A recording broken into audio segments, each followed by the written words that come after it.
and Nate Burleson. Yeah. And I hate starting the show like this. We like having fun on our show, but that doesn't mean that you aren't going to be held accountable. Right. So we have this footage.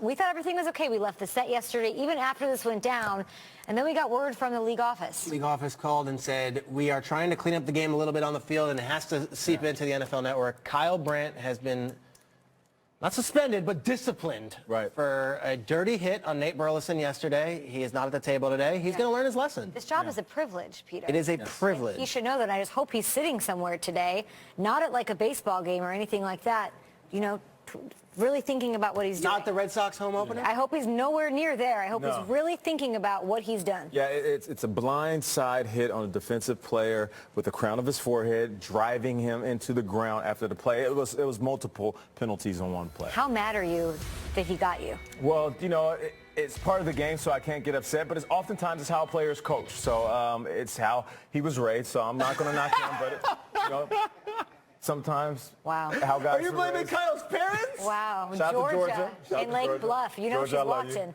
Georgia and Bob Brandt just got thrown under the bus. Now, Peter, you've been tackled by Kyle in the elements. It hurt. I did it outside in NFL films. On an ice sheet. We recreated the tuck rule, and my neck was hurting so bad for the next day. I said, Kyle, and he's like, dude, I played college football. It's the right technique. All right.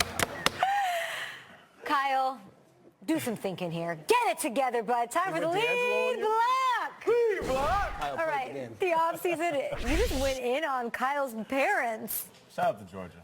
Shout out to Georgia. Offseason's been action-packed so far. We still have 3 weeks until the draft, and with teams making moves and preparing for war rooms, let's set up a few battles of our own, baby. It's another edition of Throwdown Thursday, starting with, guys, we're going to do a classic East Coast, West Coast showdown. And Pat's making those moves, switching things around here this offseason, most recently with Tuesday's situation, bringing in Brandon Cooks from New England to L.A. Who is winning that battle of the East Coast, West Coast? Is it Bill or is it McSlay?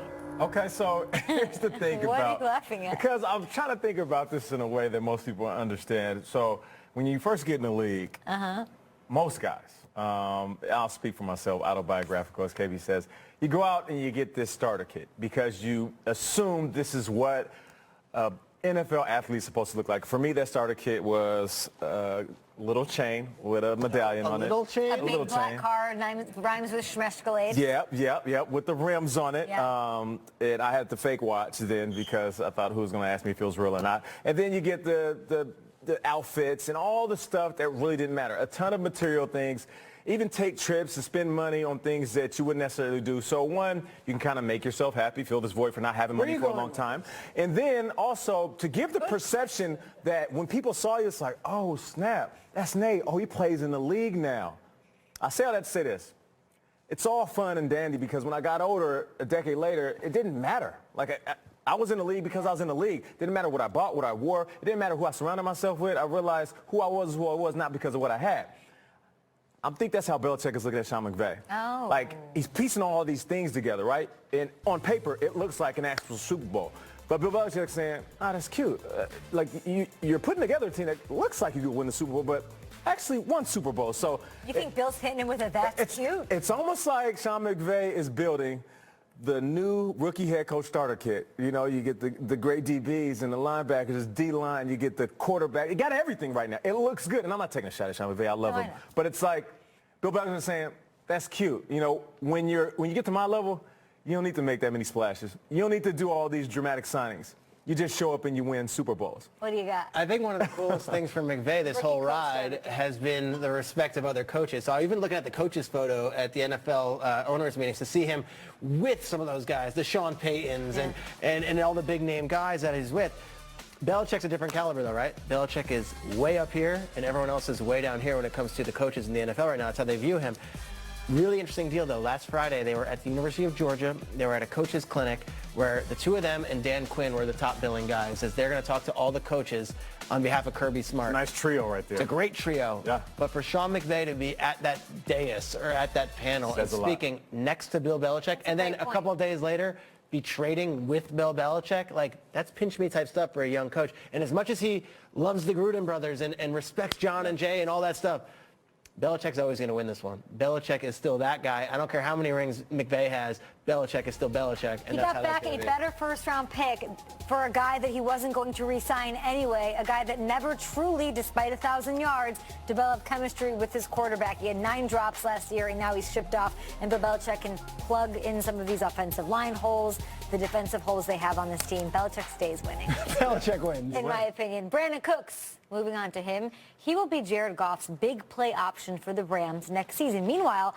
Goff's deep threat from 2017, Sammy Watkins, will be catching passes from Patrick Mahomes in Kansas City. This is a good one. Who will have the more productive 2018? Is it Sammy Watkins or Brandon Cooks? I'll let the receiver take the lead on this Okay, one. I'll take the lead. I'll say this. Brandon Cooks, because of the system that's already in place, the talent that they have at running back, which is Todd Gurley, the development of Jared Goff, he will have the more productive year. Now, you go on the flip side. When you're talking about Sammy Watkins, he's still coming back from that injury. Towards the end of last season, he looked fast, he looked quick. He's one of the best route runners in this league.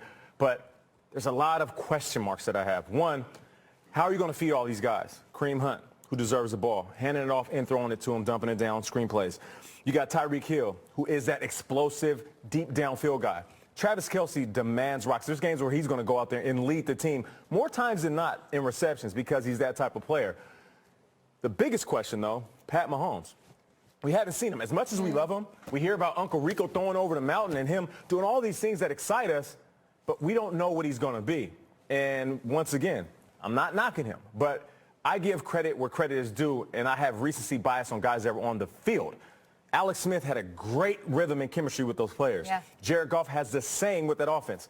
And what I do know about Sean McVay, the evil genius behind how he builds his offenses is he exploits mismatch problems that are anchored by a running back. So he can go in and create a game plan that will feature Brandon Cooks in that type of speed. I don't think you're featuring Brandon Cooks when you have Todd Gurley. How can you tell me that? I know the box will be lightened. I understand that, and you'll be able to, it is Todd Gurley. And the same questions that you are bringing up, I could put the same ones onto the Rams, and they almost have think more about this. playmakers. If you have a dominant running back, your number one wide receiver will be dominant. Melvin Gordon with the Chargers. So Kareem Hunt and Todd Gurley are both great. Keenan Allen had a great year, correct? Yes. David Johnson when healthy. What did Larry Fitzgerald do at his age? Le'Veon Bell, Antonio Brown. At this point, though, Kareem Hunt led the league in rushing. What is your... Look how explosive their wide receivers were. Because Kareem Hunt led the team in rush, led the league in rushing. So why are you the point I'm trying to make you're is giving Brandon Cooks the edge because you have a question about Patrick Mahomes. That's pretty much whittling it down. It's all-encompassing. Okay. What I'm saying is you're not going to go out there and unleash a rookie quarterback, and you're going to lean on the fact that he has to not only deliver the ball, but have discernment and play with efficiency. Like, we take for granted how good Alex Smith was last year. You telling me he's going to pick up where Alex Smith left off? I agree with that, but they wouldn't have shipped Alex Smith out of town if they weren't completely confident in who is now a sophomore quarterback with a monster arm. He's a rookie, Kay. It is. He's a rookie like Jared Goff was a rookie last year and had an amazing season. In my head, it's just easy math that you have the big arm, the wide receiver. They paid, by the way. That's the big difference. I know a first-round pick is a premium, but they paid him millions on millions to come and be that guy for Patrick Mahomes. And you're talking, I don't know, I just feel like Sammy Watkins is going to have the better year. My take on this is that Sammy Watkins didn't get $16 million from the Chiefs because they were just giving it away. They got it because the Jaguars wanted him. The Cowboys, yes, Cowboys fans, the Cowboys very much wanted Sammy Watkins, and because the Rams wanted him. So the market was there. He's paid what he's going to be making. That said, Eric Bieniemy's a new first-time offensive coordinator. There's a rookie quarterback. Brandon Cooks in that Rams offense, it really excites me. I'm going with Brandon Cooks. Top off the coverage, he's a guy to be more of like the Tyreek Hill sort of role. I think Sammy Watkins is going to be the go-to guy in that Chiefs offense. I really do. I feel like the go-to and receivers. Sammy Watkins, talking about him being such a deep threat, he averages 2 more yards a catch in his career than Brandon Cooks. He has more touchdowns a game in his career What about last than season? Brandon Cooks. The only thing I will give you is a health concern. Yeah. It's a durability concern with Sammy Watkins. That I will give you. Okay, I'll take that, Kay. Thank you for giving me that. I want to know people. It's a good one. It's a great question. Let's put a poll up, Zips. Zips back there in the Who's going to have a better year? No, because a Rams fan, a Chiefs fan would say, Matt LaFleur, the Rams offensive coordinator, left and took the Tennessee job, so he's not there anymore. Right. Yeah, that's there's fair. a lot of Sean changes. McVay's a genius over there. We know that. I'm just not buying this Sean McVay. There's enough snaps for everyone because there actually are not. They're Okay, actually if I in was a- still playing in a heartbeat, I would go play with Todd Gurley. You know how easy it is to go up against a team that has to stack the box? What they're going to do, double up Brandon Cooks? Yeah. No, they're going to stack the box, which means Brandon Cooks with that speed is going to see ya. single coverage. Woo. Next throwdown, 2 top NFL prospects who could both come off the board on day 1 of the draft, and they happen to share the same last name. So between Georgia running back Nick Chubb and his second cousin, NC State defensive end Bradley Chubb, the towel stealer, who will make the more immediate impact in his rookie season? I think it takes some time for these defensive players right out of the gates to really explode. There's been rare instances where it's happened. I think Joey Bosa had this amazing year despite not being at training camp. I think we've seen over time that these guys usually develop second, third year. Running back, though, hand you the rock, go. And I think the way that I'm looking at Nick Chubb, it's probably early second, mid-second. This could be a guy that goes to a really good situation. This could be a guy that's playing running back for the New York Giants if they go. These are second-round pick there. This could be the guy who's playing for maybe the New York Jets if they go that. 2 scenarios, all right? Cleveland on the other side of Myles Garrett. Ooh-wee. Or Denver on the other side of Von Miller. I'm going. Oh, that's tough. I'm going with Cleveland. I'm going Denver. I think they're in win mode now, and I think that if he could even stop the run, do a dance tackling, bring some life back to that I want defense. Cleveland to stack up as much as possible. Yeah, that's a good question. Kyle Brandt's texting us, by the way. I think we're in trouble. Shout I out don't to think Kyle. part of the rules are we're not supposed I'm to. not communicating We're not with supposed to communicate with you, can't Kyle. come to the facility. We can't talk to you. Allowed in here. You know the rules. Docked. Final throwdown: the Jersey Shore reunion is finally happening tonight. Get ready. Let's break down this final one, guys. Who is the most appealing, intriguing character? Oh. Is it Pauly D, or is it the situation? Fight! I'll jump in here as a Jersey Shore native. Yeah. I grew up on the Jersey You're an Shore, expert. so this is really my wheelhouse. You guys can talk football. This is me. Mike Sorrentino, a.k.a. The Situation, has been through a lot. All right? I'm embarrassed that you know his name. There has been a lot going on from this A lot of off-the-field issues. This Manalapan, New Jersey native. He has had a lot off the field. The tax man has been very unkind to Mike Sorrentino. I'm hoping The Situation comes out of the gates because you know why? He's from New Jersey. Okay. Pauly D, he's a Rhode Island guy. Is that right? He's a Rhode Island guy. He's a Providence guy. Wicka, wicka, wicka. That's him. Jersey man is my man, The Situation. What was that? Situation. Okay, all right, I'm going Pauly D. Pauly D was chill. He's the one that had his wits about him. The whole house was chaos. Every single episode, Pauly D just sitting back, chill. You never watch the show? No, but I heard that Sweetheart wasn't on there, and Peter Schrager is devastated.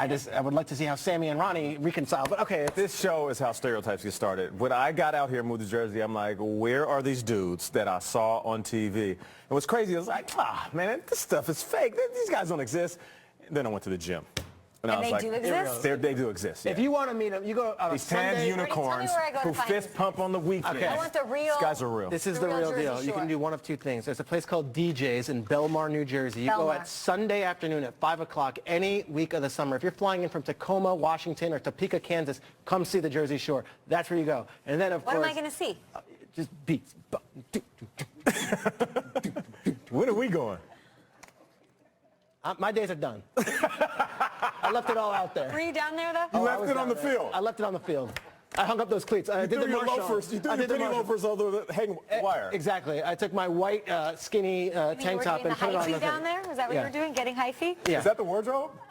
Yes. We will have a poll up on Twitter at GMFB. Who will end up with the better season? Is it Sammy Watkins or is it Brandon Cooks? Please let us know what you think and how you feel. And let's talk about Lamar Jackson, polarizing character as the draft is just 3 weeks away and his talents might not be getting the respect they deserve. We're going to share another layer of the Jackson story that's even more underappreciated than his skills. Also, we've got the Tournament of Champions down to the final 8 plays of the season. The